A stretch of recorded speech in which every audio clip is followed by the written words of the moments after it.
Alright, everybody, I might as well go on and get started. I hope my fan isn't too loud. I am kind of warm still from, like, my vaccine shot.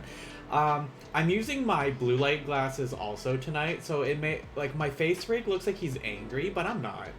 I'm not angry or anything. It's just, like, the extra glasses frames are, like, changing the way the eyebrows work for some reason.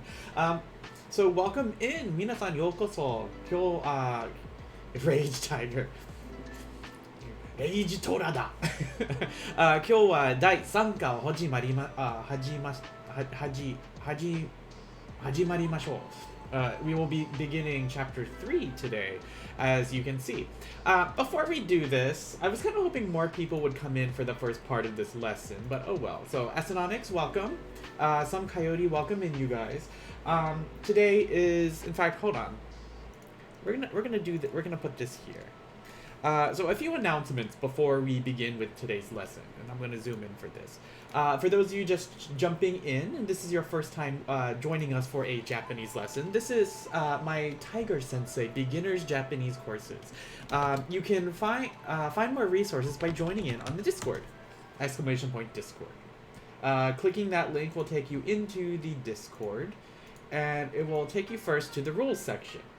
And I do this like every stream, so I know some of you are like, this again, but you know, we may get new people. Once you agree to the rules of the Discord, on the left, you'll see the option to now go into Role Selector. In Role Selector, if you would like access to the Japanese lessons, just agree with the Jack Sip emote, and you'll see them here on the left. Currently, we're on Japanese 1. The Japanese chat, this is more for general resources and for people to type in only Japanese, although you can see that it's not really like that just yet since we're all beginners. We do have a Japanese 1 practice, which a lot of you have been using this, and this is great. If you guys have been answering correctly, I put a little 100 emote because it's 100%. Otherwise, I hope you fix your mistakes. In the resources, for those of you that are new, I do have a YouTube channel. It's here at the very top, the YouTube playlist. I think I put oh no, I didn't put the last lesson here. Alright, so I need to put the last lesson here. This is session 11 of our Japanese lesson. So if you would like to catch up, you have all these videos that you are free to watch. I feel like we've been progressing pretty quickly, guys, so this is great. We're now in like chapter 3. It like took 10 videos to get to chapter 3. Chapter 3 of our book, by the way, is when it starts becoming very important that you start knowing your hiragana, katakana. It's also very important that you start memorizing the vocabulary more studiously, if you have not done so yet either. I do try to make it easy for people to hop on in, but especially at this point, we're at that threshold where you will need this background knowledge to help you with the lessons. That being said, I will be still using Romanji in the notes and lessons so that it's easy for you guys to... what was I going to say? I will still be using Romanji so that newcomers, when they come in, they can still catch up a little bit. I did put in the chapter 3 vocabulary here, so if you guys click on the Quizlet, you'll see that we have 57 new words! Out of the 57 that are important for today's lesson, we will be using these: iku, kaeru, kiku, nomu, hanasu, yomu, okiru, taberu, neru, miru, kuru, suru, benkyou suru. Those are the important ones we'll be using for today's lesson. I thought I heard a noise.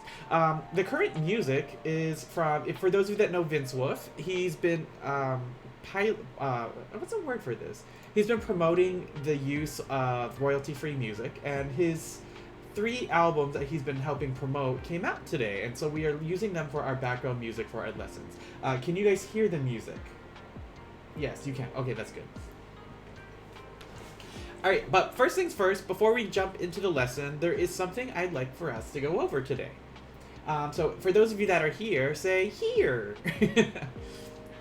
So I know Asinonix is here. And I'm gonna try something. Some coyote. Let's try this. No, that's not how I want this to work. Let me see, because I have a PowerPoint. No, I don't want the PowerPoint to do that. How do I set the PowerPoint to go to a specific screen? Here. Hold on, let's see. Slideshow. How do I set properties? Custom slideshow. Present online. Oh, here we go. Monitor. Primary monitor. Yes, here. If I do this. There we go. Can you guys see this on the screen? Yes, you can. So let me switch to main. So for today's lesson, we're going to start with a holiday that's about to come up in Japan. It's called Hinamatsuri, or better known as Girls' Day. So Hinamatsuri, or Girls' Day. And this is going, the official Hinamatsuri day is actually March the 3rd. I was going to do this on Wednesday, but then I figured, why don't we do something fun on Wednesday? Maybe we'll make some origami or something. So we're going to start today's Japanese lesson with a culture lesson about Hinamatsuri. Do I have to use the PowerPoint? Yes, I do. Okay. So here we go. We'll start with this. So Hinamatsuri, or Girls' Day or Dolls' Day, is a day in Japan where people pray for the happiness and growth of girls. This is, for those of you wondering, is there a day for boys? Yes, there is. It's May.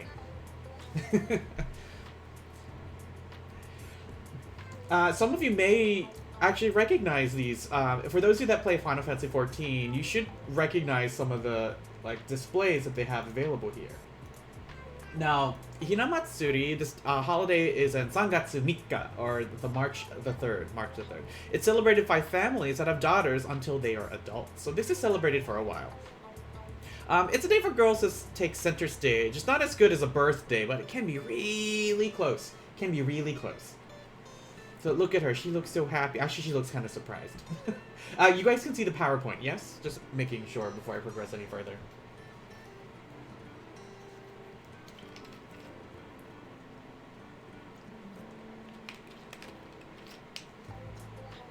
When I did this lesson with my students, we made origami and tied them into string, and then hung them in the classroom. And actually, when I put with all the classes combined, it turned out really, really nice.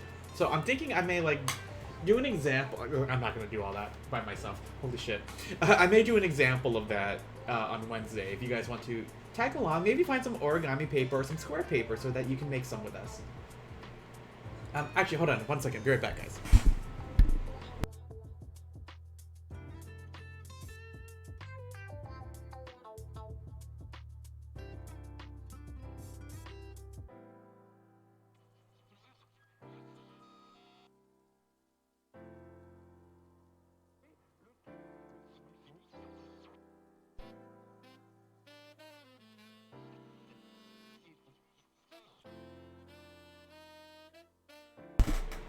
Sorry about that, guys. I had to step out. Hey, Foxes, welcome in.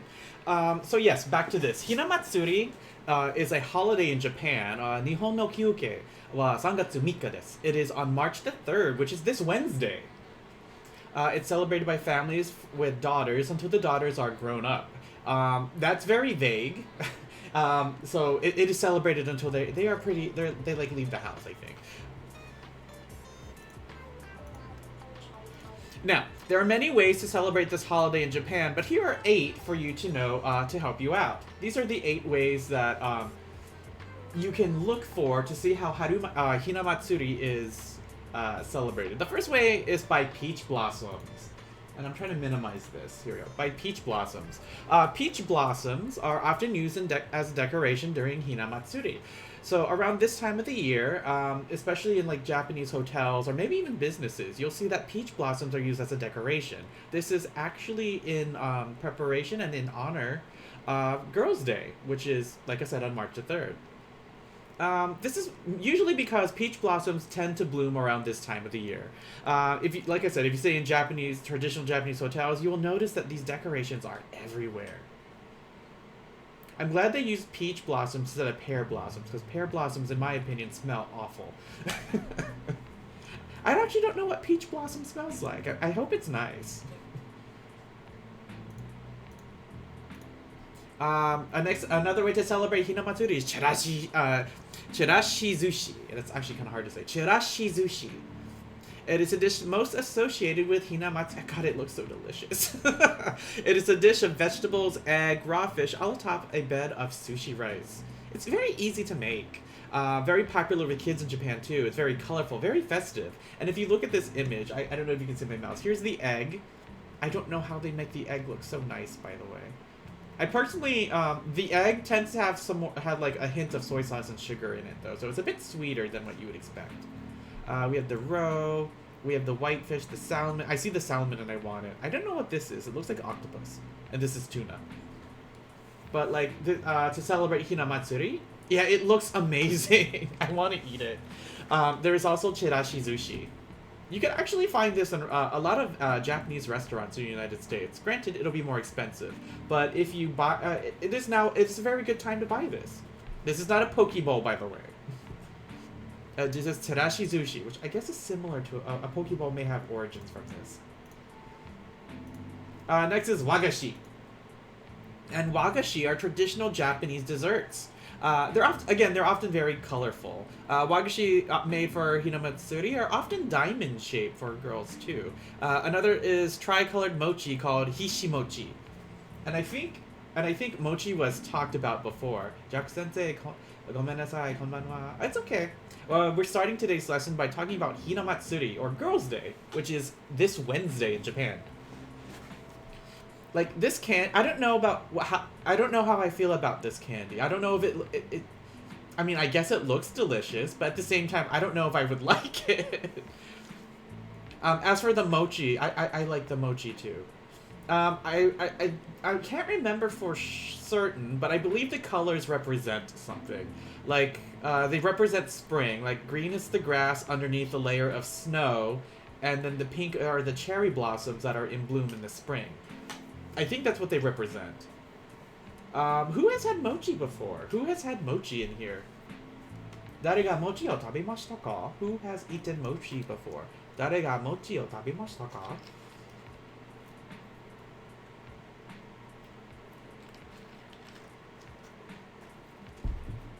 Like, if you've never had mochi before, I'd recommend, like, eating it very slowly. Because, it's very, what's the best word? It's very glutinous.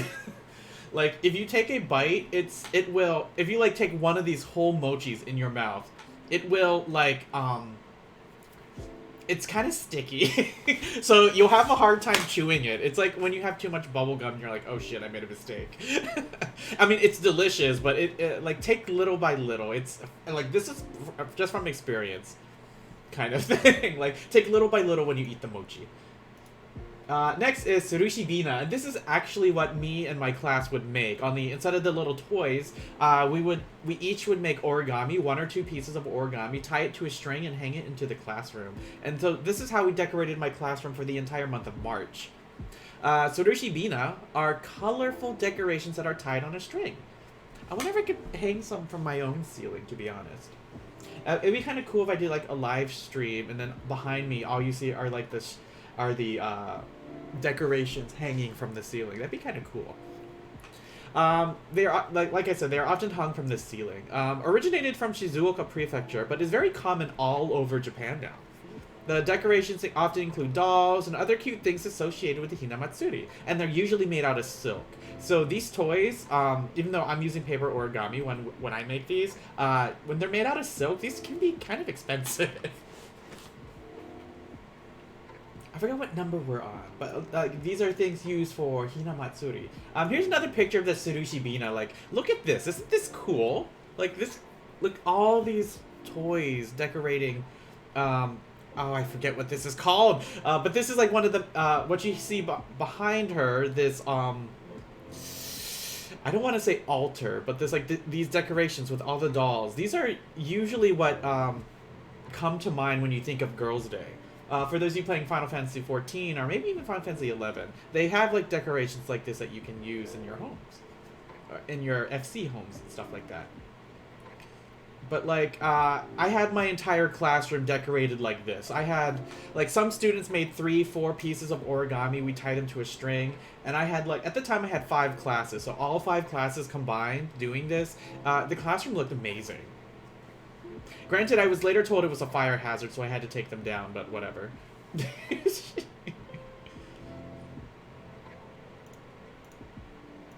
Next is arare. Arare. Please don't say arare or arari. Arare. Arare are sweet Japanese candies often given in Hinamatsuri. And I see these, and I think it looks like they're covered in sugar.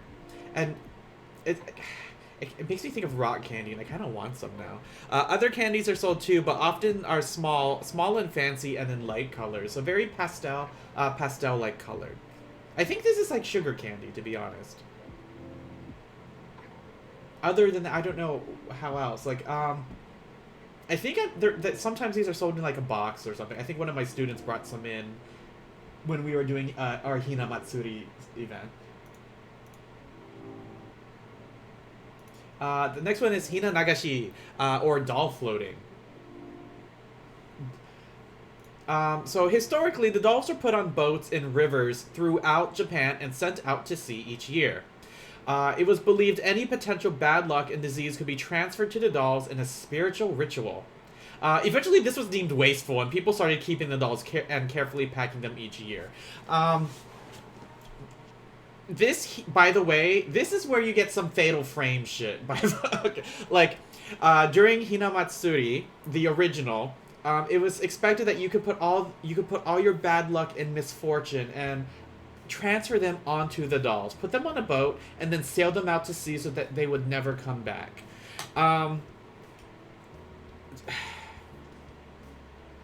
Could you imagine, like, this ritual failing and then a village being completely corrupted by dolls, and you need, like, the camera obscura to save the village and whatnot? Yeah. See, this Fatal Frame stuff right here. You can make Fatal Frame out of this. Here are some pictures of the... this is still done in some places in Japan as tradition, but the dolls were traditionally made by a lot of things. Like, porcelain... Actually, there's more history to the dolls. I think we'll get to that in a moment. As you can see, here's a priest or priestess praying to the dolls that all the misfortune be transferred onto the dolls and sent away. You could say that this is one of Japan's ancient ways of trying to push their problems away to other people and not dealing with it themselves. I'm calling myself out.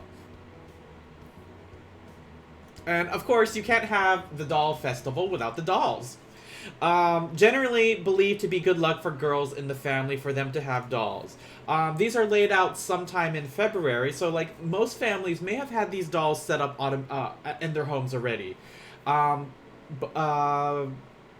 the girls, and they're set up for display on Girls' Day and then strictly put away on March the 4th. So, let's say, so this Wednesday they'll celebrate Girls' Day, and then the Thursday, March the 4th, the girls need to immediately clean up their dolls and clean up all the mess.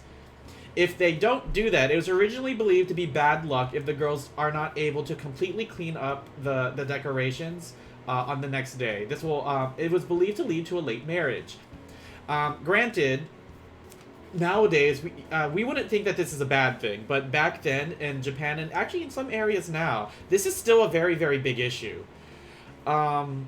Like, hey keepsake, how you doing? This is like it still is kind of a big issue for I say, hi Jack, I've seen you done these but haven't dropped them to know. Are the rest of them archived? Yes, I do have them archived. I'll show you in a moment. Yeah. Oh, Fox, is a good idea. I should make a YouTube link. hold on. Do I have a YouTube? No, I don't. Okay, I'll put that up in a moment after the Hinamatsuri lesson. But like, I don't know how bad it is now, but it is still kind of, a lot of people would still consider it backwards. Like, there is this saying that women are like Christmas cake in Japan. After the 25th, who wants them?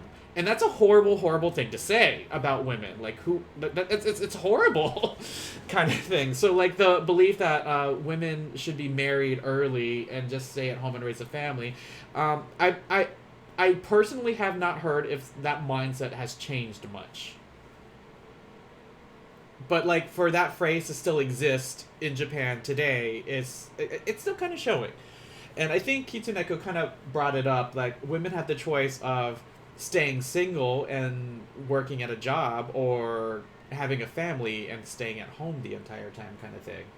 It's evolving in Japan, but it's moving very, very slowly. Like, very slowly. Do I have another slide after this? Here we go. Let me go back to the dolls, though. The dolls are laid out in traditional Heian court style. Most include 7-layer platform with the emperor and empress on top,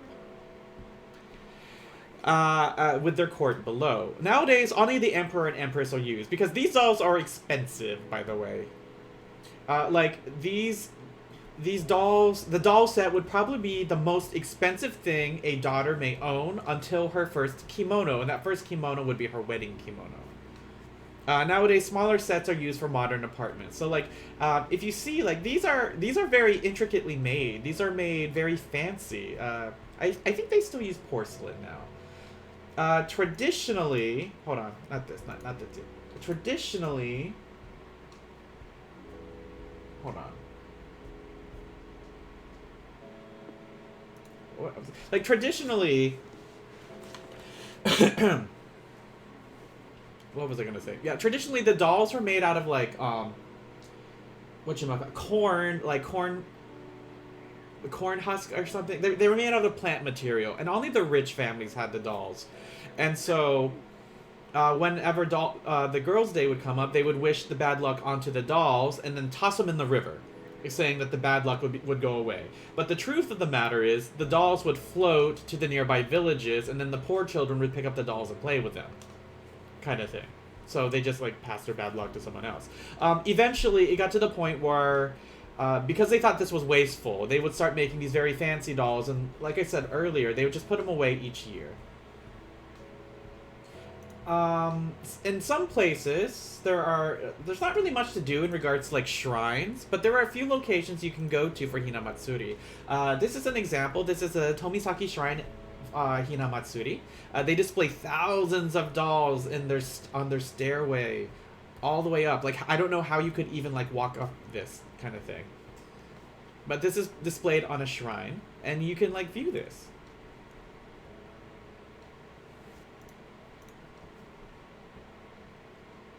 And then, of course, there's the Awashima Shrine in Wakayama. They are still performing the traditional doll floating, but instead of just, like, sending the dolls out to sea so that they can be buried somewhere, I don't know, they actually burn the dolls, and that's actually even more terrifying in my opinion. Like, they still do the we pray all the bad luck into the dolls, send them out to sea, and then they burn them.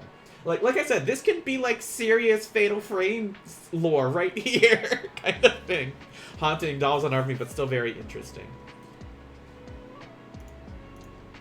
And that's Hinamatsuri, guys. That's basically Dolls Day, which is coming up in 2 days from now. So, Mikago. I think, no, Mikago or Futsukago. So that's it for Dolls Day. And I hope you guys enjoyed this brief little cultural thing. So I'm gonna switch to just chatting, and we'll hop on to the lesson very soon. Now, for those of you just hopping in, I know someone was asking if I had if I had all my lessons archived, and the answer is yes. And I'm gonna do my little spiel again. In order to get to the lessons, I do recommend you join the Discord. When you join my Discord, it will first take you to the rules. Once you accept the rules by clicking here, or reacting here, you'll have access to the channels. Here we go. One channel that you'll now have access to is Role Selector. In Role Selector, if you'd like access to the Japanese lessons, click here with Jack Sip, and you'll be added to that role. The reason why I do this is because this is my general stream Discord, so I don't want everybody to see like the alerts in here if they don't want to see them. If you go into Japanese, we're currently in the Japanese 1 section. If you go to the resources here at the very top, you'll see that here is the YouTube channel. I'm actually missing one video here. I need to put yesterday's video here, but I tend to upload these as soon as I can. You'll also see here our documents. We have our Chapter 1, Chapter 2, and Chapter 3 document. We're currently on Chapter 3 of our lessons. And if you'd like to follow along, you can start here with Chapter 3. And I'm going to do this here because this is already zoomed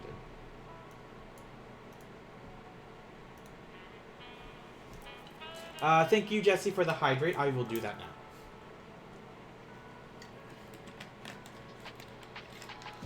Oh, gosh.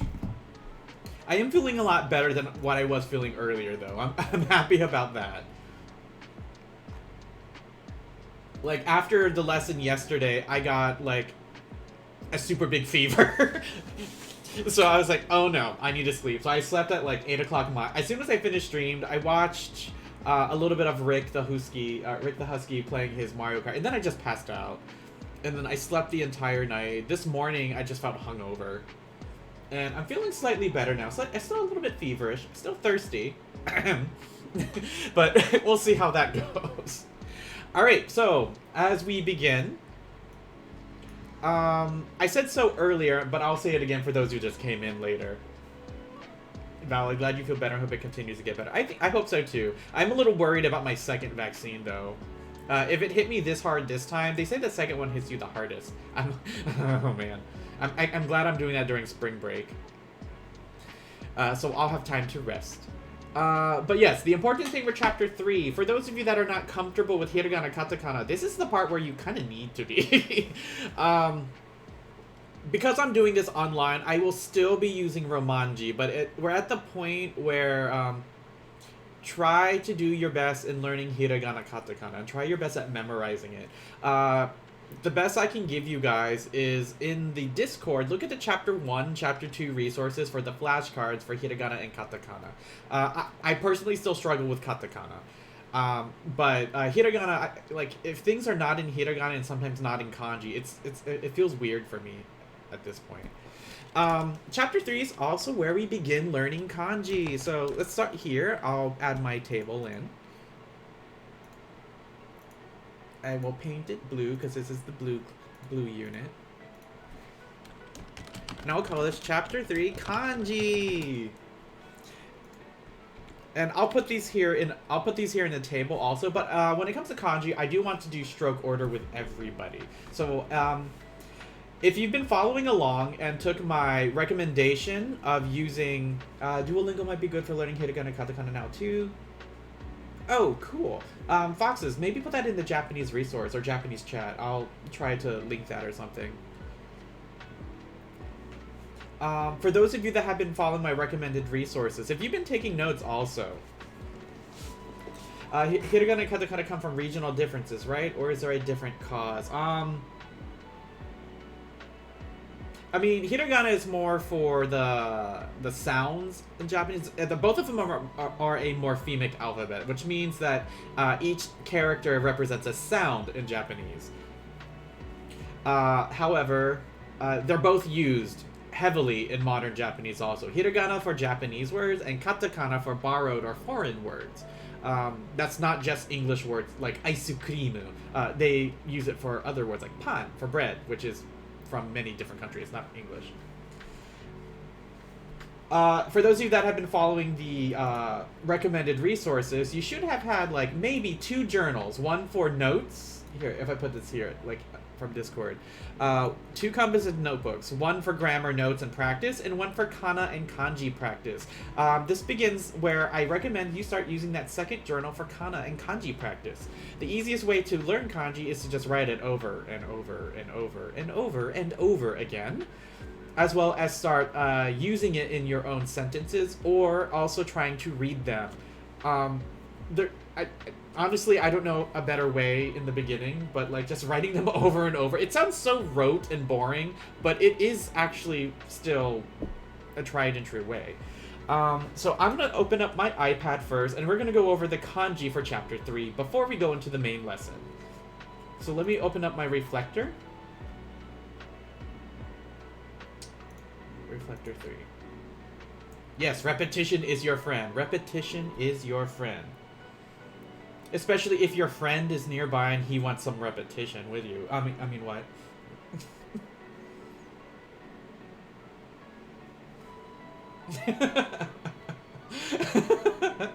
Okay, so 1240. Alright, so we're going to start by going over the kanji for chapter 3. Now, some of you may be bored with this kanji, because technically, I've gone over the kanji for this chapter already, because the kanji we're going to be learning is mostly numbers. So I'm actually going to do this pretty quickly in Japanese.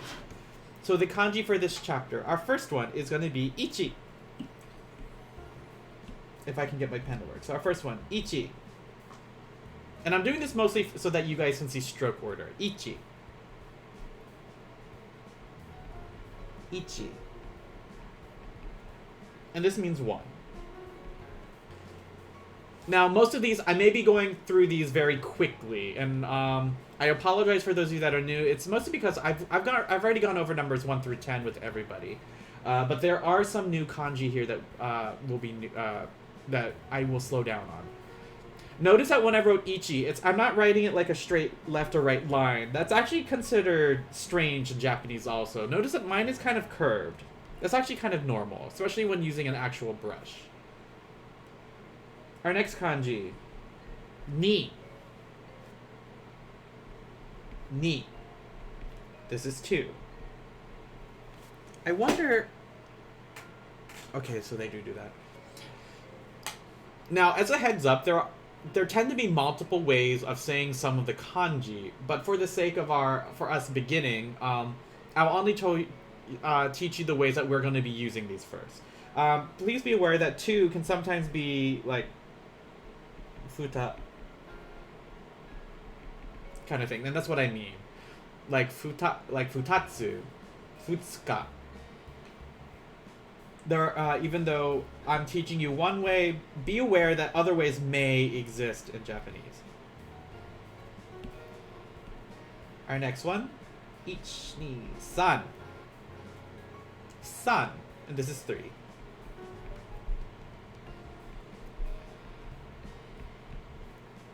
And like I said, I'm mostly doing this so that you guys can learn the stroke order. Our next kanji, yon.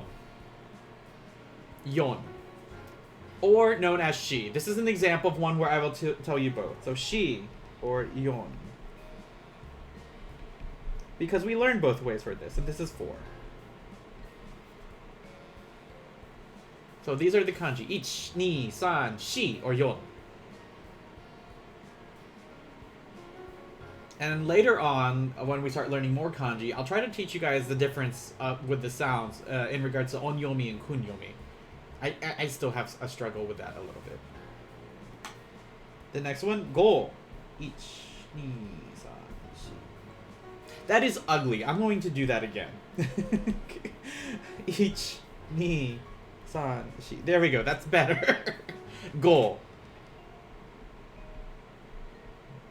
This is 5. It was beautiful. Thank you, Kinenunu.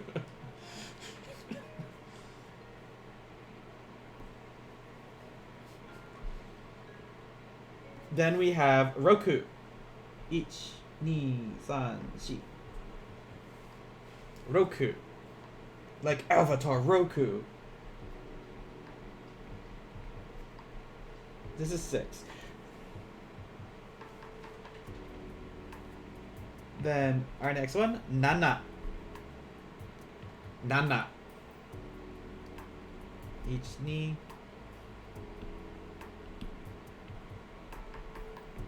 And sometimes we'll even use shichi. 7.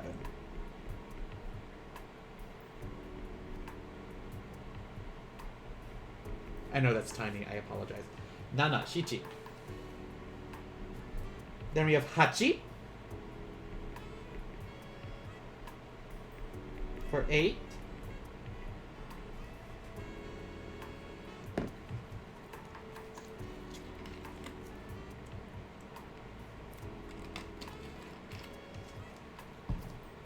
Then for 9, we have Q.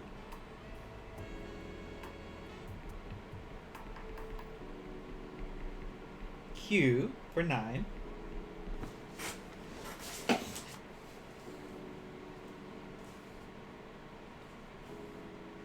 I'm going to say something horrible, by the way. It is kind of pronounced as Q, like the letter Q. This is an area where Western speakers tend to get confused. When they see Q, they may want to say Kayu, but in Japanese that's actually 2 syllables, whereas Q by itself is 1 in the Japanese language. It's kind of like how an English speaker would say Tokyo instead of Tokyo. Like that kyo at the end is supposed to be 1 syllable. Our last one is ju, ich, ni. Now, notice how I wrote that? I started with the horizontal first. Ich, ni. That's gonna repeat many times in Japanese. So every symbol is 1 syllable, right? When it comes to kanji, no. Like, for the hiragana, katakana, yes. But for kanji, no. An example would be like number 7. Number 7 here. This symbol, the kanji here could be like shichi or nana. And depending on context, and this is what makes reading Japanese very difficult, depending on context, sometimes how you pronounce these words will change. And that just takes practice to get used to. Our last number for 10, ju. Ju. So, I had a student in high school, and I asked him, is your favorite number 10? Is your lucky number 10? And he said, Sensei, why? I said, well, because you're Jewish, and 10 is Jew. Is that your favorite number? And he just stared at me.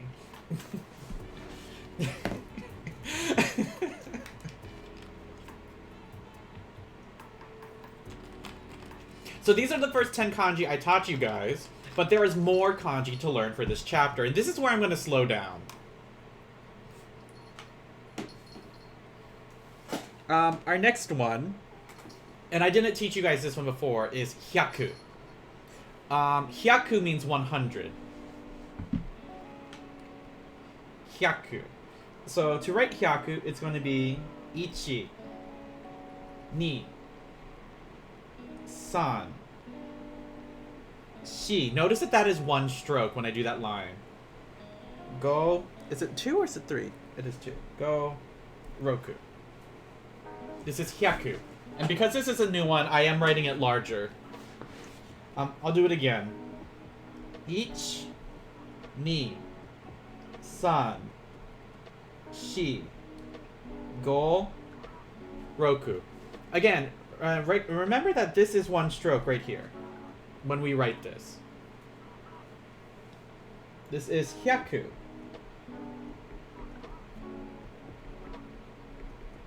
And this means 100.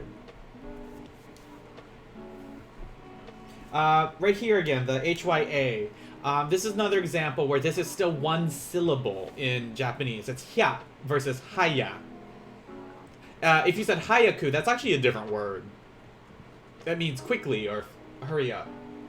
Whereas hyaku is 100.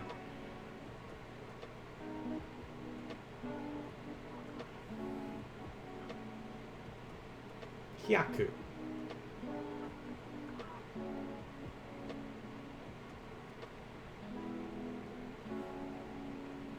I think I said this in Kitsuneko's chat once. I said, when someone is 99 years old in Japan, sometimes they call it their white year.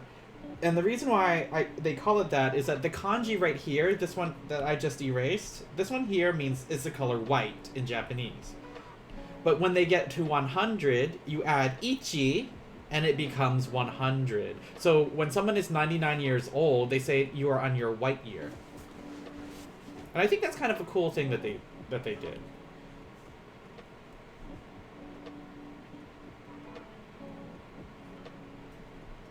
Our next kanji is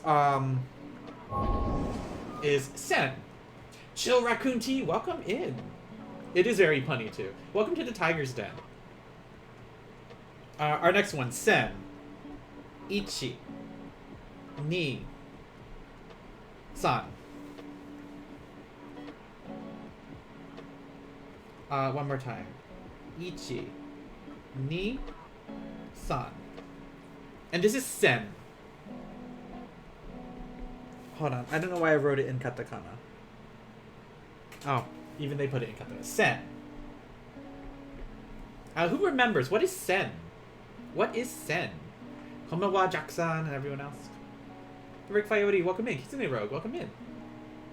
Yes, sen. 1,000. We're at the point now that every time I type numbers, I've been using the Arabic characters to write numbers. Now that we're learning the kanji, I will start using the kanji for the numbers instead. The next one we're going to learn is man. Ichi. Oh. Ni. San. One more time. Ichi. Ni. San. This is man. And who remembers? What is man?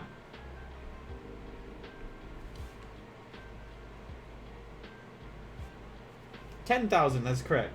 Man is 10,000. Now, someone was asking, like, do they use commas with the numbers in Japanese to separate the values? And the answer to that is, if they're writing it using Arabic numbers, then yes. If they're writing it in Japanese numbers or in kanji, the characters, these characters, Hyaku, Sen, Man, they are the ones that separate them automatically.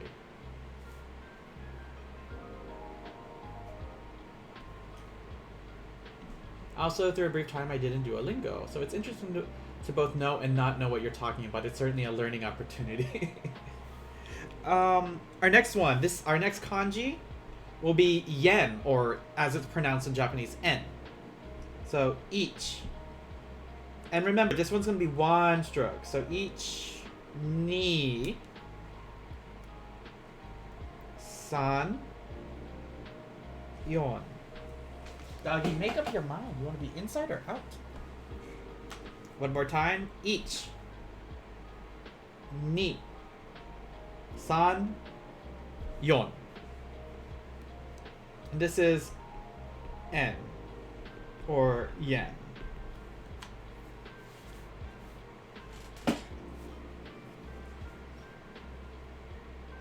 And the last one we're going to learn for this chapter is the kanji for time, which is toki, or ji.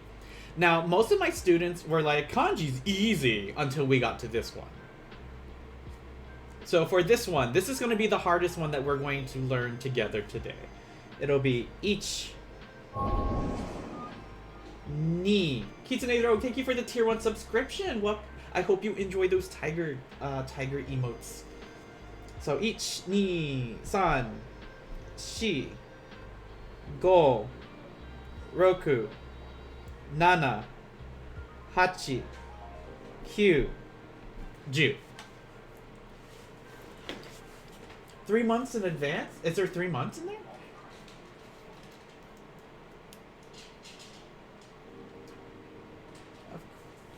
Thank you so much. But yeah, like, here's this one. I'm gonna write it again because I feel like my balance is really off. My students would yell at me about that because I'd always call them out on it too. It's like, your balance is off. So here we go. Ichi, ni, san, shi, go, roku, nana, hachi, kyu, ju. And there are actually two ways of saying this, and we will be using both now. One way to say this is toki. One way of saying this kanji is toki. The other way is ji. And this is time. Or something o'clock.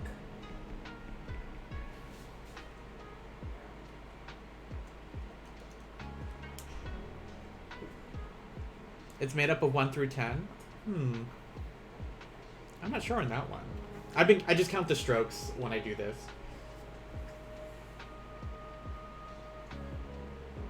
Now, Foxes, you may know this, but what if I were to read this kanji together, like toki with toki written again, how would we pronounce that? Foxes and Jesse might know. Yes. If you write two of these together, you get tokidoki, which is a word that we will be learning this chapter too, which means sometimes. Although more traditionally, nowadays, instead of writing it twice, you'll probably see it written as like this. Tokidoki. This just means repeat the first kanji, kind of thing. These are the kanji that we will begin using in this chapter. Our numbers 1 through 10, then hyaku, sen, man, en, and toki, or ji. Something I do want to bring out also is that one of my students was like, well, if you just wrote it, then what's the point of stroke order? Do you have to write it in order? My answer is yes. You're supposed to write it in order. Think of it this way. Normally, when kanji was written, they were using brushes. So the luxury of lifting your brush like we do a pen or a pencil was not really there before. So if they were to write, like, if I were to write, let's say, I'm going to write toki in whatever order I want, but I'm not going to lift my pen. It'd be like writing this. So like each, ni, san, shi, go, rok, nana, hach, kyu. What on earth is that? Whereas if I were to write it in the correct order, regardless of my pen, I mean, it still looks like a mess. A scribble is what it was. But it's a lot easier to still understand, to see it like this compared to like this mess to a Japanese eye. The best way I can explain it is like if we were to write in cursive, like let's say I'm going to write Jesse's name in cursive. So like Jessee. Yeah, Jesse. Oh, wait, yeah, Jesse. So I wrote your name in cursive. In cursive, in English, you cannot lift your pen up and you have to write it in order. But if I decided to do your name in any order I want, let's see, S-S-J-E-E. It's a lot harder to understand because you can't tell what's going on. If I did like Mythic, let's see, M-Y-T-H-I-C. I have nice cursive, holy shit. If I took Mythic's name, and decided to write it in any order without lifting my pen, C-T-H-I-M-Y, it's harder to understand.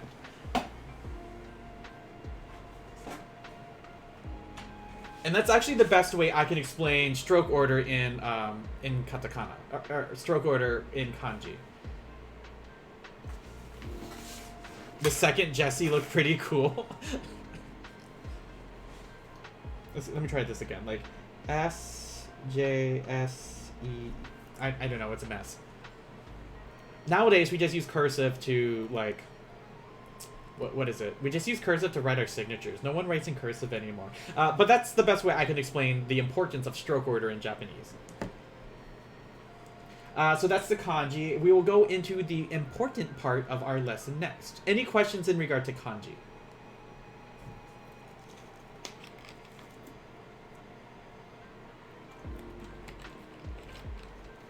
Wakarimashita. Good. So now that we're done with kanji, we can talk about today's date. So, Kyowa, we'll do Nisan. I can now write it using kanji. Oh my god.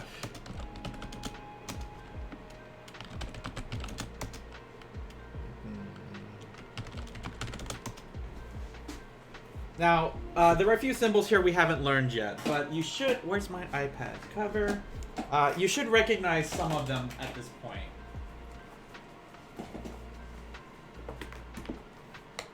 There we go. So could someone try reading the first number? We'll start with our year. In fact, I'm still going to do my highlights here. So that still, you guys can recognize it. And this is what I mean. I'm going to start using the kanji more. Like you wouldn't normally write a curved portion of R before the straight portion. Or the, yeah, there's a specific way that you write it. That being said, I still see students like writing A's and the letter D or even the letter O weird.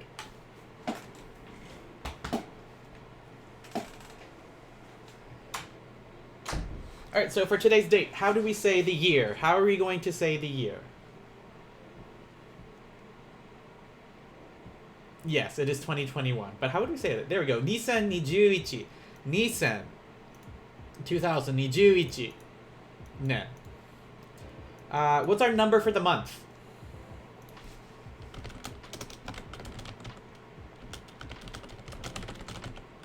What's our number for month? The number we're using with our month.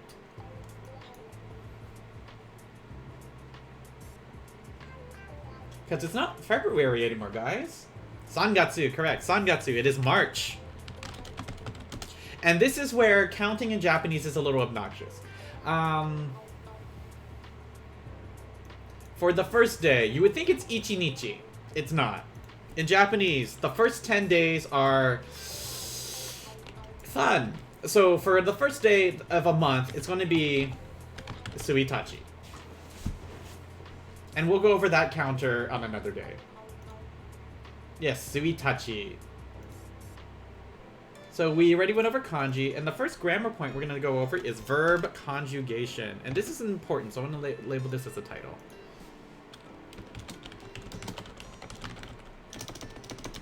Verb conjugation.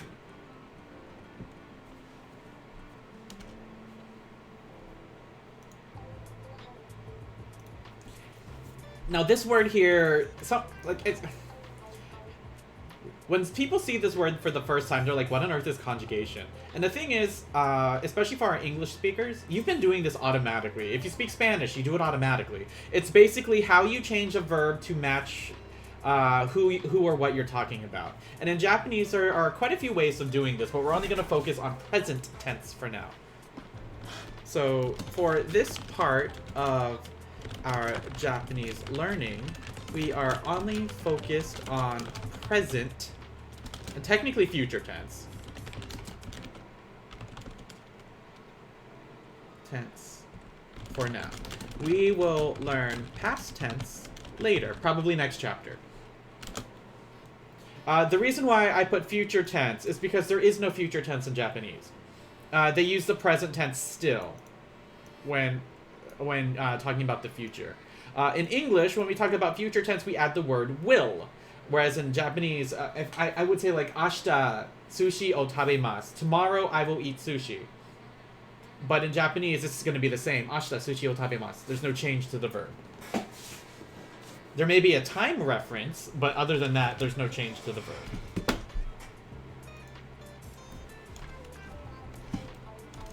So in Japanese, there are 3 types of verbs. We've learned the first one already. Irregular verbs. There are not many irregular verbs in Japanese. And that actually makes it pretty easy, that there are not many irregular verbs. What is the verb we've been using, by the way? We've only been using one. What is that verb? So, like, review.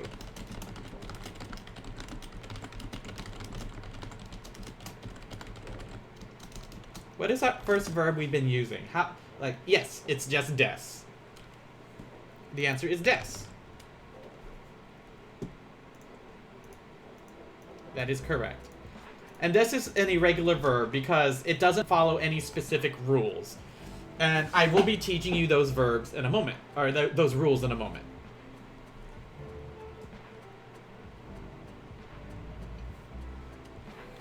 As a quick review, what is the negative of des? What is the negative form of des? What is the present negative form of des? Hey, Kitsuneko. Yokoso ne.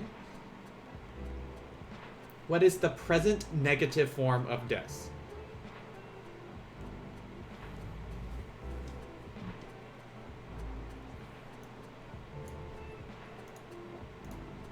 Yes, that's one way. Janai des.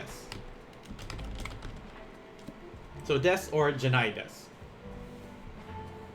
Now, some of you are aware there's a more polite way, which is ja arimasen, or the written way, which is dewa arimasen.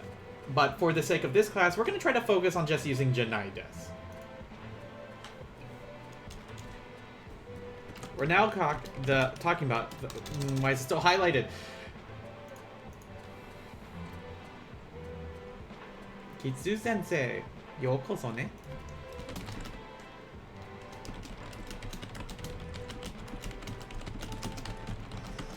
So there are other two types of verbs in Japanese. And I'm actually going to make a table of this. Because some of these words we're going to be using shortly. Let's paint these blue, a nice light blue. And I know some of you may know this already, but what are the other two types of verbs in Japanese? What are the other two types of Japanese? The other two types of verbs in Japanese. We have our irregular verbs, and then we have these two.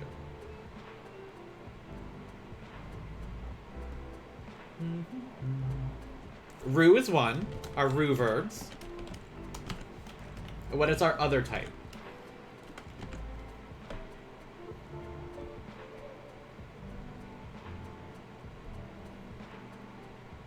And our u verbs.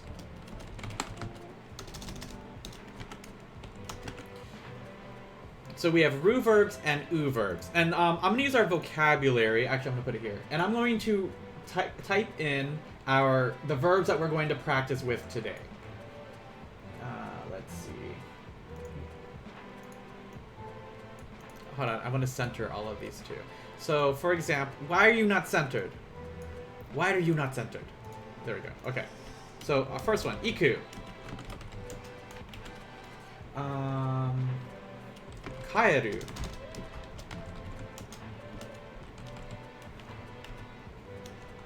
No.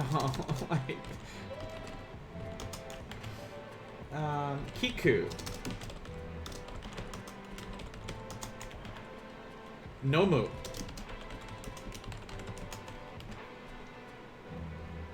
Hanasu.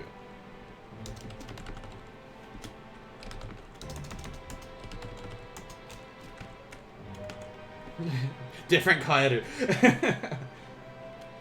Yomu. And then our ru verbs that we're introducing. Ukiru. I'm so bad at this. Okiru. Taberu.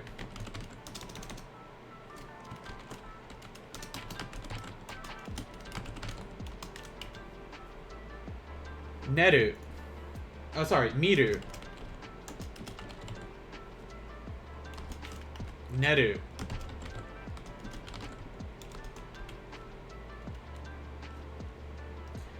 We're also going to add a few irregular ones. And they are going to be kuru and suru.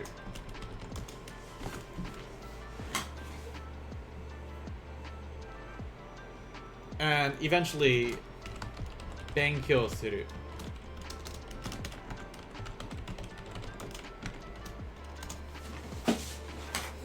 So, I'm putting these verbs here because these are the ones that we need to know for this chapter. So, okiru, which is to wake up. Taberu, which is... What is taberu? Taberu wa nan desu ka? Taberu no imi wa nan desu ka? To eat. Oh, that pizza looks good. What is miru? Miru. Miru is very similar to its Spanish, mirar. Miru is what?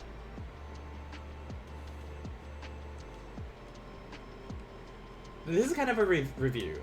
Foxes, yeah, like to look, to watch, to see. This is actually very flexible. Neru. Kitsuneko. Neru. I like you guys are using the emojis to answer. Neru. To sleep. Alright, what is iku? Iku. Iku.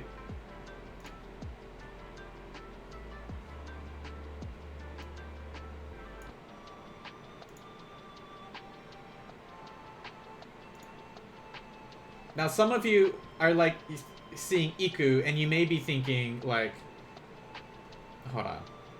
Some of you will see iku, and you want to think like this. Yes and no. It's actually slang for that. But yes, to go. What is kaeru?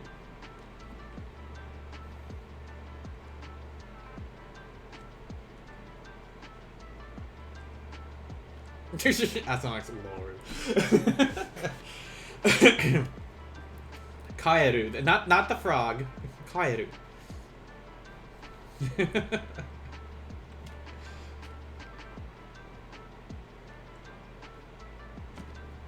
To return or to come back. Kiku. There are two ways that we can use this, but we're only going to use one for now. Kiku.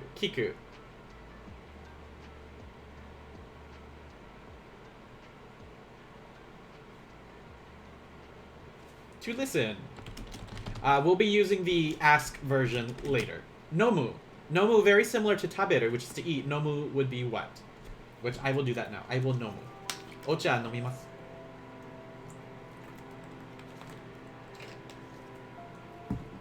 To drink.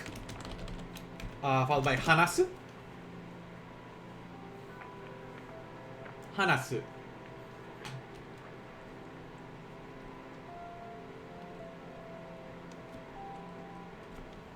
I should probably bold these because these are so important.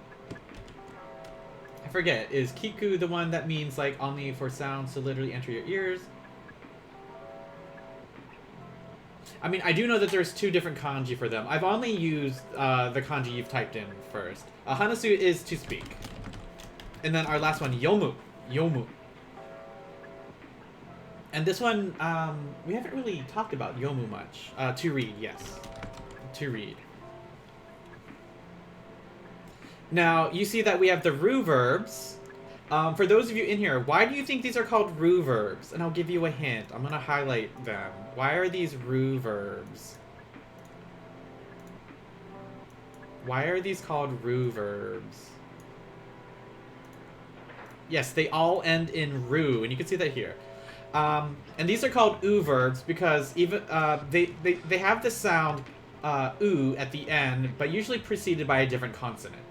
The rule for this one may be a little bit more difficult to grasp in the beginning, but once you know it, it's pretty second nature.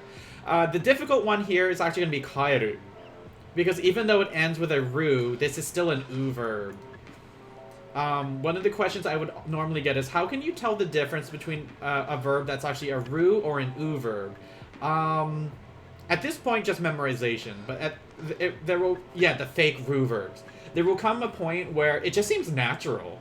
Like, if you say, okuru, like okurimasu or okumasu, one of them will sound more correct to you, kind of thing. And it does take a while, but you will get used to it. Now, here we go. How to, and I'll put this in bold, how to conjugate ru verbs. So, to conjugate ru verbs, you must do away with that final ru. You will remove ru and replace it with mas. So what this means, guys, is to conjugate a ru verb, we have to get rid of ru. So for those of you that like the Hunger Games, you should know that we have to do away with ru. Ru is gone. We're getting rid of her. So no more ru. Ru is gone. So bye, Ru. Bye-bye. We get rid of Ru. So I'm going to use taberu as an example. Taberu. Oh. Oh. So here we have taberu. We're going to replace Ru. So here, replace Ru. So we get tabe. Use the Ru to make a stew. I mean, you could have done that too. I get ice cream. This is what I come back to. So if we replace this Ru, we're going to replace it with mas. So taberu, replace Ru with mas. And I'm going to highlight this in red. Replace Ru with mas. So taberu, replace Ru becomes tabemasu.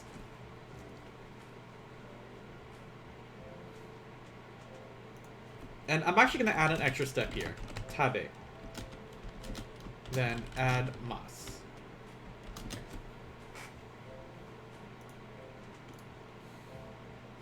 So there are 3 steps that I'm putting here. We have our original verb. When we replace Ru, we get tabe. And the reason why I put this here is because tabe is considered our stem form. That's not important now, but we will need it later.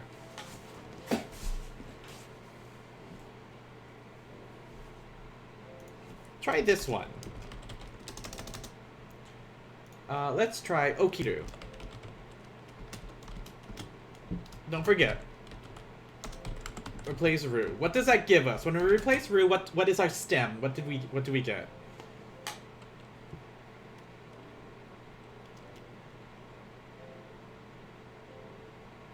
We get oki.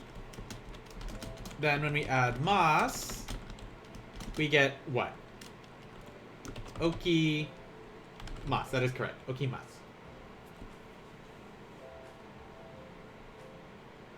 We'll do one more example. What's another verb do we have? We have miru. Miru. Miru. Replace Ru. Gives us what? Mire. If we take out the Ru, we get mi. Add mas. And it turns into mi.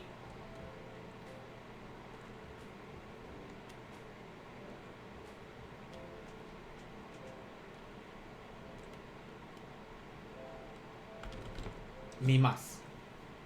I smell a trap. Why is this a trap? Mimas. So I'm going to highlight these again because this is what we're adding to the end to make our conjugations. Let me double check. Do they want me to do the negatives too? Or is that another grammar point? I think it should be another grammar point.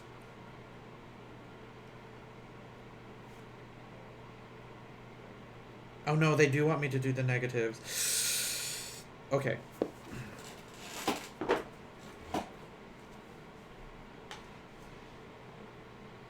Sadly, in Spanish, it'll be harder because of pronouns. Yes. In Japanese, no.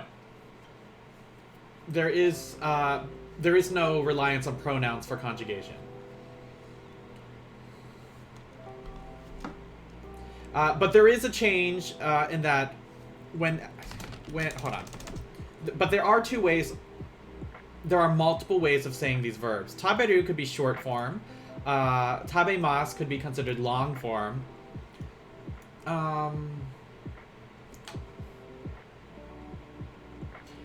Is it meshi agaru for like when you eat? Then there's itadaku. There are like various ways you can say some of these words depending on degree of politeness.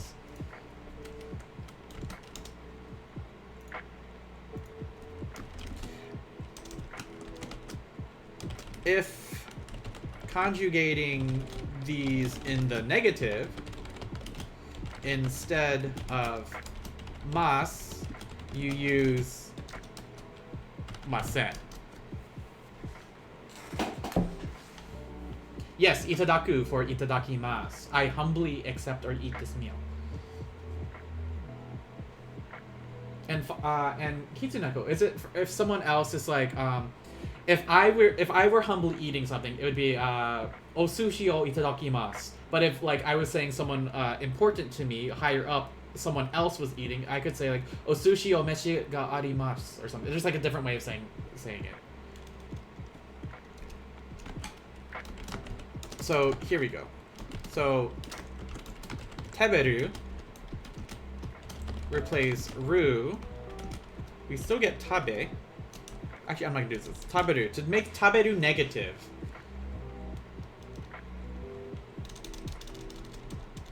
In fact, let me do it this way at this point, since I did this example.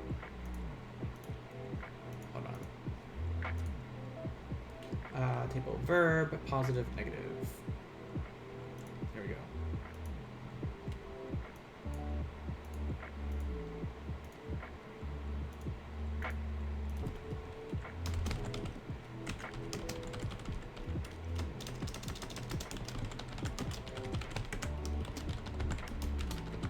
So we did the present positive. When we said taberu, it turned to tabemasu. The negative, instead of mas, it'll be, yes, tabemasen. So for positive, it is mas. And then I'll use masen, I'll put this one yellow. For negative, tabemasen. Same thing with okiru. We did okimasu. What would the negative be of okimasu? Or okiru? What is the negative of okiru? Oki what? Yes, meshiagaru, that's what I thought. Okimasen. Remember, okiru is to wake up. I could say like, kessa okimasen. I didn't wake up this morning. And then the last one we did was miru. So we said mimasu. What is the negative? I did not see. Or I did not watch. Like, WandaVision o mimasen. I just gave you the fucking answer. Okay. Mimasen. So, like, WandaVision o mimasen.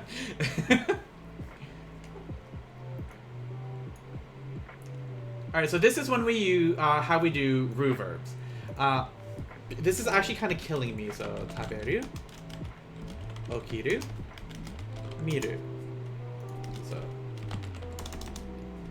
No, highlight, no. Tabemasu.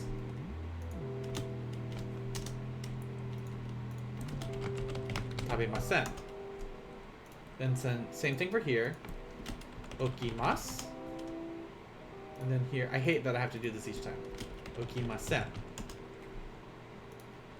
Now, please pay attention to that. We're doing this in long form. We're learning neutral Japanese, so it's not impolite, but it's also not super polite yet.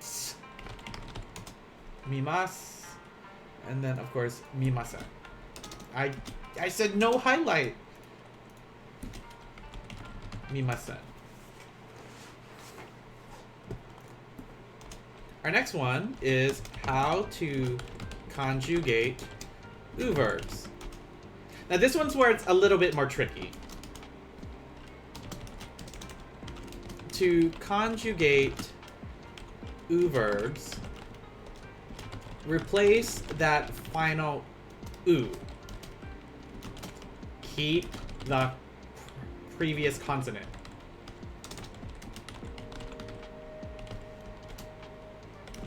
Then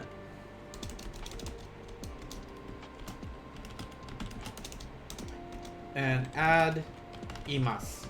Instead of mas, it is imasu.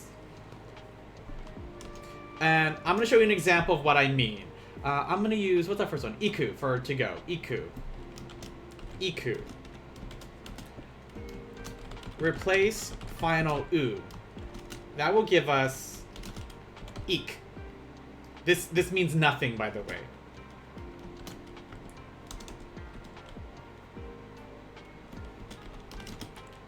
And then add imasu to it.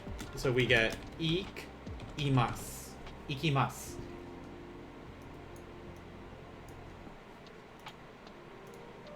Kind of thing like this. Ikimasu. if I were to actually look at the hiragana chart, whatever this last one, this ku, we're gonna replace this to the one with the e sound. So instead of iku, it'd be like iki. So like ikimasu, ikimasu.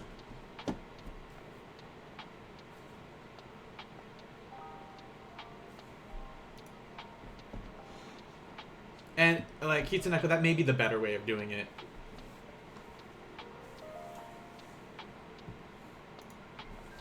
And the reason why I think the way his may be better is because the stem for this is going to be iki. This is the stem.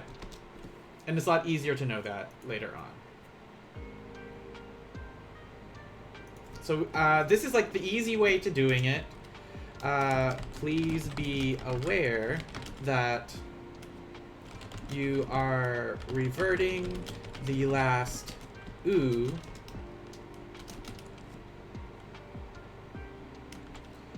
into its e counterpart. And that actually may be harder to understand. Yeah, with u verbs, it's always like this. So iku, replace the final u with iki, and then we get ikimasu. Let's do another example. Let's do yomu. Yomu. Replace final u gives us what? If we replace that final u, we have what?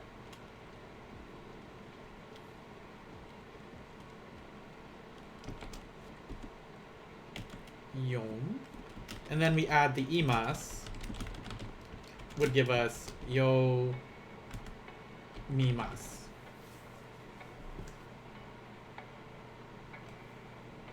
Yomisau?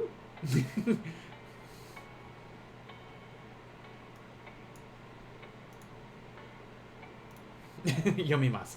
Now, some people may be like, why are you making that last u silent? This is very typical in Japanese, where that last u is more aspirated and not really pronounced. Instead of like ikimasu, ikimasu. And actually, as an honest, I was about to do that one. Our tricky one. Our fake ru verb, kaeru. Replace final u. Gives us kae, add imas, and we get kae rimasu.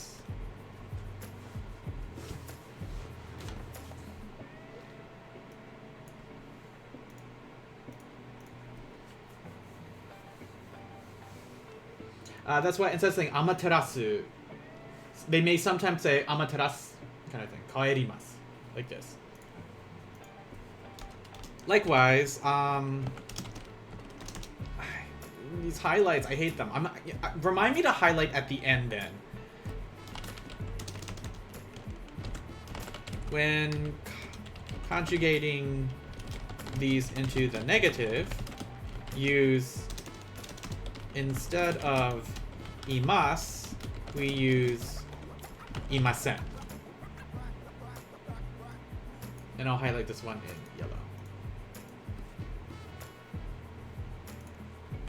And just like before, I'm going to use another chart for this.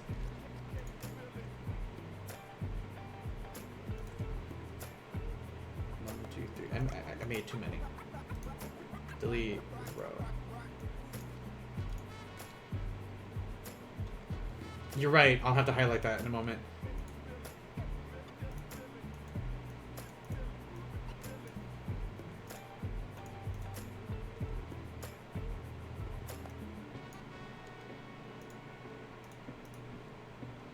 So here we have verb, then present positive, and present negative.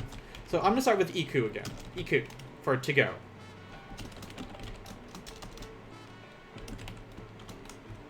Present positive says ikimasu. What would the negative be then? Iki what?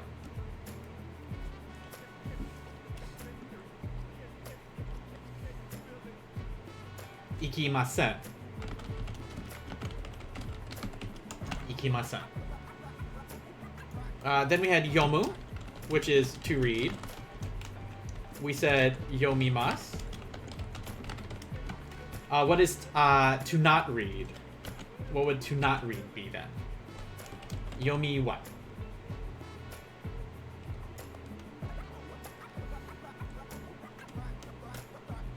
Yomimasen, correct. Yomimasen. And then our last one was kaeru, which is to return.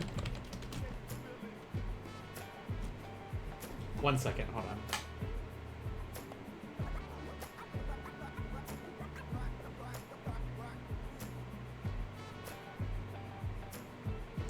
Be right back 1 second, guys.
I'm back. I see you guys are giving me these hydrates again.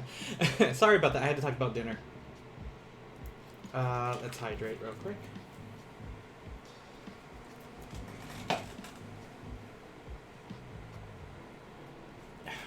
Thank you guys. What am I feeding you guys? Wouldn't you like to know? So kaeru, we said was kaerimasu. The negative, did anyone put those in those? Yes, I see you guys put those in here already. Kaerimasen. Kaerimasen.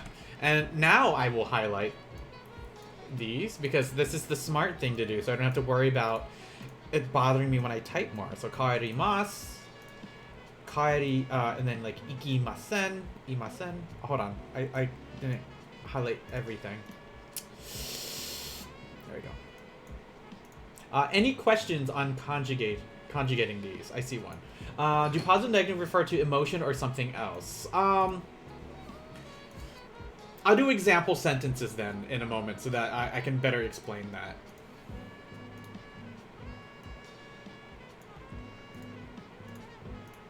Wait, why is this all highlighted? I don't want this to be highlighted. No highlight. There we go.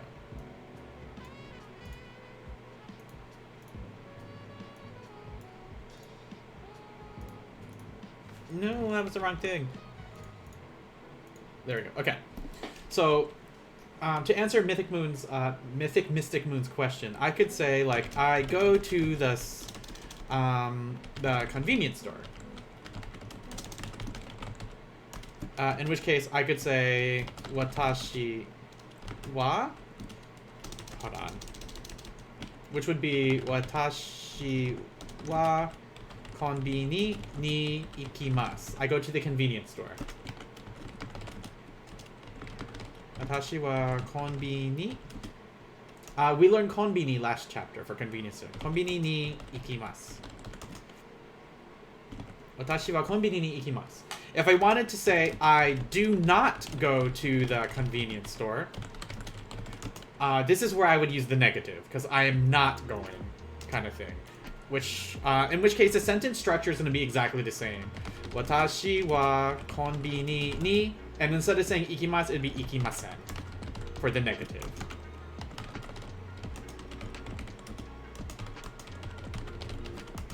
Does that answer your question? Okay. Kind of like if I said sushi o tabemasu, I eat sushi, or sushi o tabemasen, I do not eat sushi. In English, we just use the word no. In Spanish, you also just use the word no. But in Japanese, they have a different conjugation for that. Usually, if you hear something ending with like masen, it's usually negative.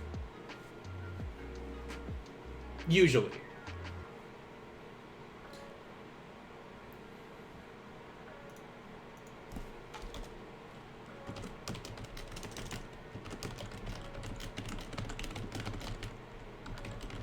Our last two verbs are going to be irregular.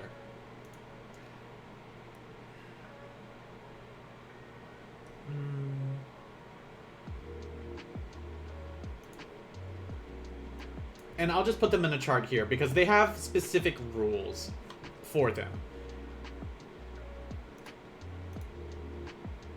But having learned the rules for the previous ones, once you know these, you probably should understand how they work. So here we have our verb, present positive, and present negative. Our verbs are going to be kuru, which is to come, suru, which is to do, and then with suru we can say like benkyou suru, which is to study.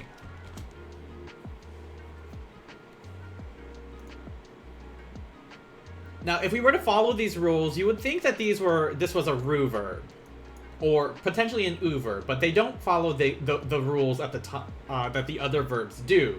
And this is what makes these verbs irregular. They have their own rules. They're independent verbs that don't need no rules, kind of thing.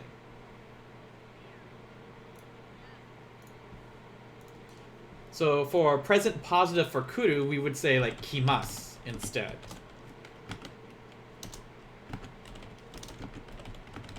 So instead of saying like kumas, it's kimas. It changes. It is kimas. Whereas the negative would be kimasen. So what makes this irregular, it's not going to be kuru, kumas, or kumasen. It changes to kimas, kimasen. So like it completely changes how it is said. Suru, which means to do, changes from, it's not going to be sumas, it'll be shimas. Or shimasen.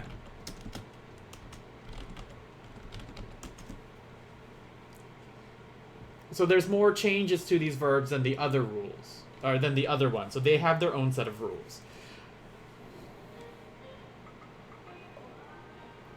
Now, benkyou suru has the verb suru in it. Suru is one of the most flexible verbs in Japanese.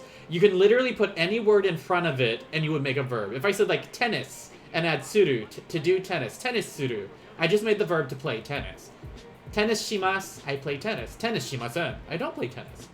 Terebi geimu, or video game. Terebi geimu o shimasu, I play video games. Terebi geimu shimasen, I don't play video games, kind of thing. The suru is one of the most flexible verbs in Japanese. Benkyou means to study. So according to these rules, how would I conjugate benkyou suru? Benkyou what?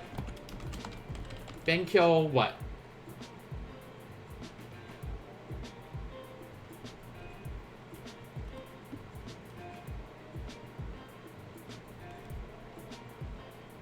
Benkyou what? Because it still has suru at the end. Benkyou, yes, Jesse. Benkyou shimasu. I'm gonna put this down here so it's good. And then the negative for benkyou shimasu, benkyou what? Benkyou.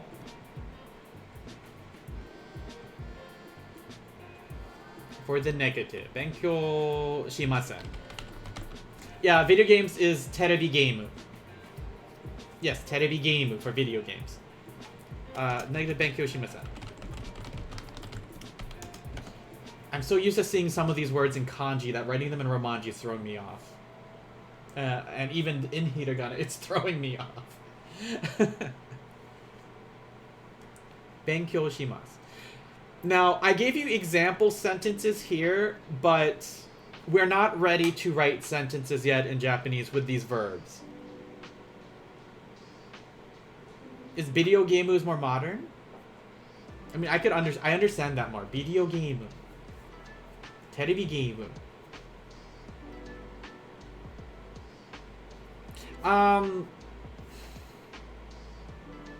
Yes and no, Mythic. The reason why is you would use the verb to blow instead. And I don't know what that is. Is it su? No. There's, like, depending on how you play the instrument, the verb will change. Like, clarinet, oh. Kitsuneko, what's the verb for this one? Because I know, like, with piano, it's hiku for, like, I hit a piano, which is weird they use hit, but... It really depends on how you play the instrument. Wait, hiku's... Wait, guitar, oh... I may be using the wrong verb, too. Fuku for wind instruments, hiku for percussion. What is for, like, string instruments, also? I know there's one for, like, guitar. Like, guitar, oh... I forget what that verb is. We'll get to it. I will relearn that verb.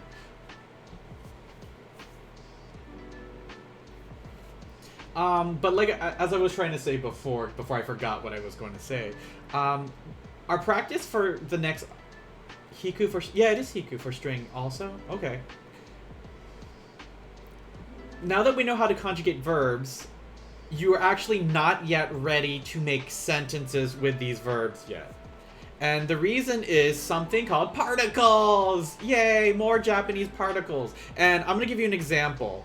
Like, I used the verb ikimasu here. This uses particle ni. I need to explain how to use that first. Watashi wa konbini ni. I'm still using particle ni. I need to explain how that works. There are other particles we must learn also, which mostly it's going to be o, which is the object particle. And I think that's our next lesson, object particle. Let me double check. Next lesson will be about, because we learned conjugation.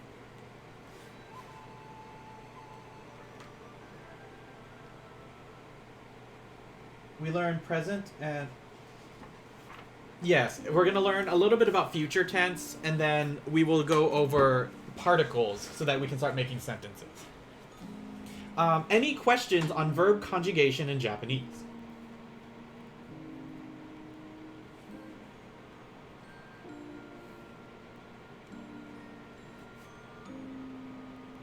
We did a lot today, guys. I'm actually really happy.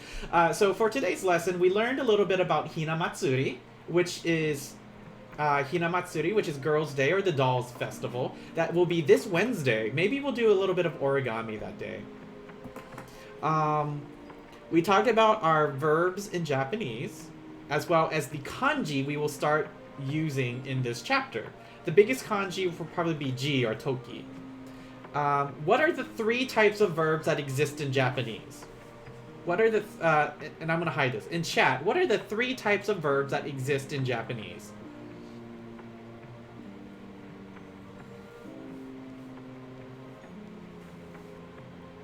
What are the 3 types of verbs? Ru, u, not fake ru.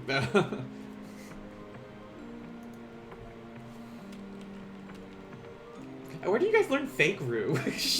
Yes, ru, u, and irregular. There are irregular verbs. Like, fake ru is usually put into the u category anyway. When conjugating... Oh, from Kitsuneka. Points at Kitsuneka. Remember, in ru verbs, how do you conjugate a ru verb? How do you conjugate a ru verb? How do we conjugate a ru verb? What is the general rule for conjugating a ru verb?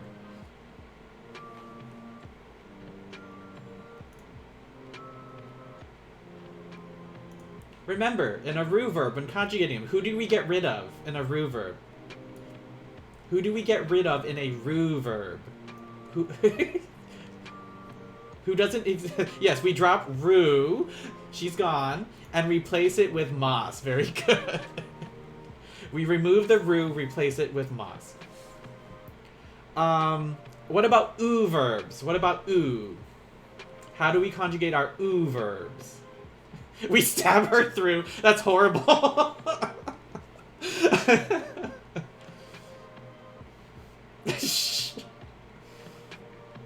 Wait, Mythic, hold on. Sorry. You mean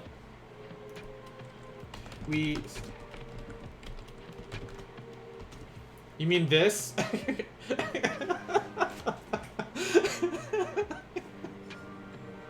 Drop the u and replace with imas. That is correct. Drop that final u and replace it with imas.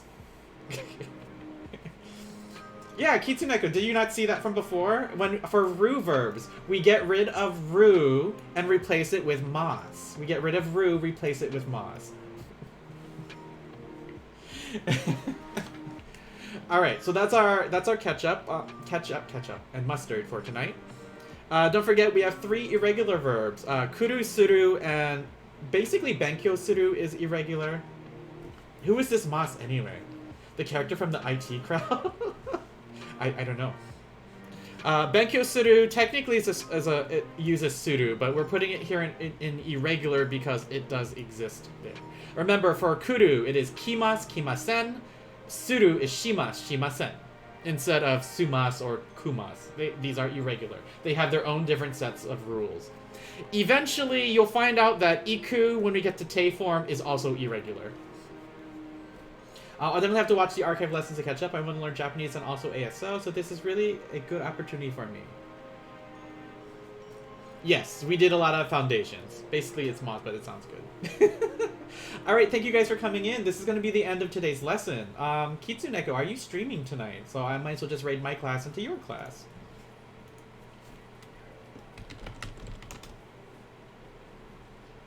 Yes, they are. Okay, so we will raid out to them in a moment.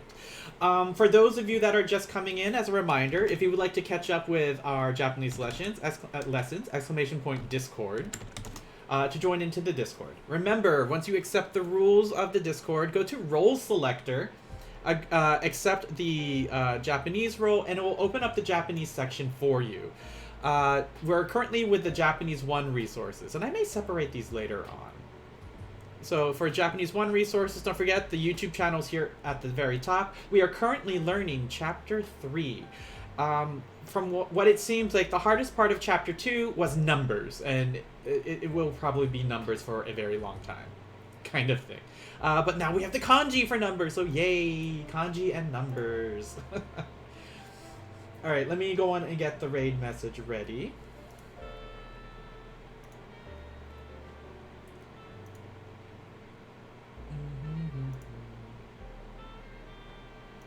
I see you are just starting, Kitsuneko. Manabu Monday. So our raid message would be happy... I spelled it wrong. Our raid message for today is going to be Happy Suitachi! And for those of you that don't know, Suitachi is... Where are...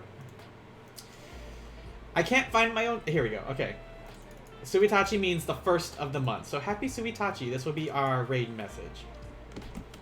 I didn't even set the raid. There we go. So that will be our raid message. Thank you guys for coming in again. Our next lesson will be on Wednesday. We will do a brief origami thing also for Hinamatsuri.